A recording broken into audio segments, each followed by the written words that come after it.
Здравствуйте. В эфире «Чрезвычайное происшествие», в студии Денис Тишин. Следственным отделом по городу Якутску продолжается расследование уголовного дела в отношении бывшего директора акционерного общества «Водоканал» Николая Жесткова, который обвиняется в злоупотреблении должностными полномочиями. 10 июля подозреваемый был задержан. Обвиняемый свою вину признал полностью и показал обстоятельства совершенного преступления. По ходатайству следствия Якутский городской суд избрал меру пресечения Николаю Жесткову в виде домашнего ареста. В отдел полиции по Ленскому району обратилась продавщица продуктового магазина. По словам заявительницы, один из покупателей угрожал ей физической расправой, замахиваясь при этом ножом. Сотрудники полиции установили подозреваемого. Им оказался 33-летний мужчина. Как выяснилось, он состоит на учете в психоневрологическом диспансере. Возбуждено уголовное дело по статье «Угроза убийством» или «Причинение тяжкого вреда здоровью», которое предусматривает наказание в виде лишения свободы на срок 2 лет.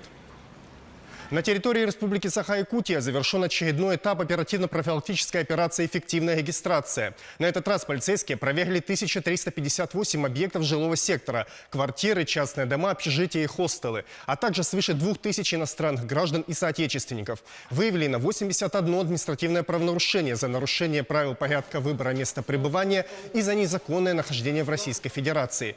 Принято 10 решений о сокращении срока временного пребывания, а также выявлено 18 признаков состава преступления в сфере миграции.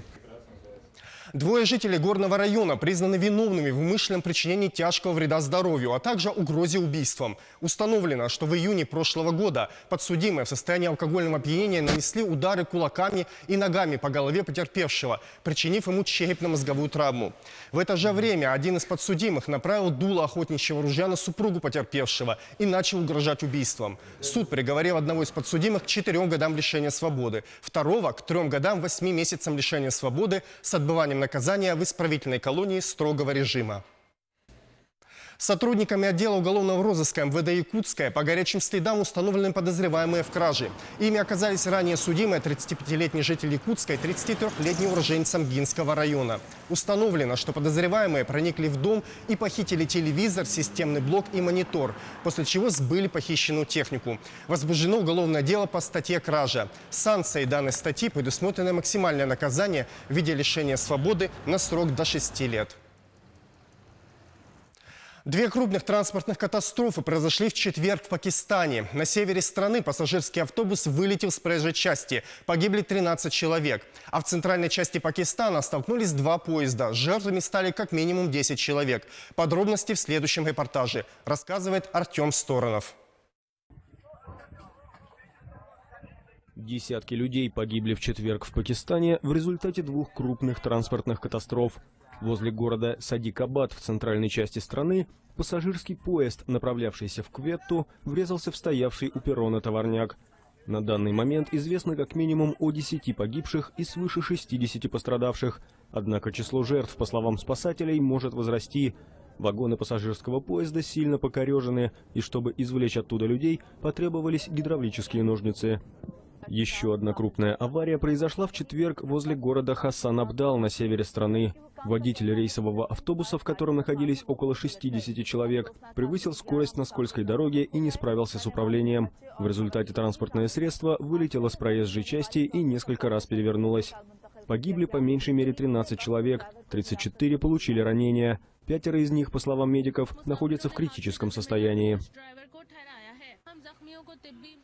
Южная провинция Италии затянула дымом от лесных пожаров. Работу экстренных служб осложняет сильный ветер. Местные власти, впрочем, уверяют, что ситуация находится под контролем. Подробности в репортаже Татьяны Гомозовой. Небо над Италией затянуло дымом от лесных пожаров. Спасательная служба провинции Палермо на Сицилии опубликовала собственную видеосъемку борьбы с огнем. На ней видно, что воду приходится сбрасывать с самолетов. В Катании береговая охрана эвакуировала людей с пляжей, поскольку побережье также заволокло дымкой. Тушение осложняет сильный ветер, валящий деревья, но местные власти заявляют, что ситуация под контролем. Пожары в Италии спровоцировала почти 40-градусная жара, установившаяся в Европе в июне. Это была рубрика «Чрезвычайные происшествия». Берегите себя и до встречи в эфире.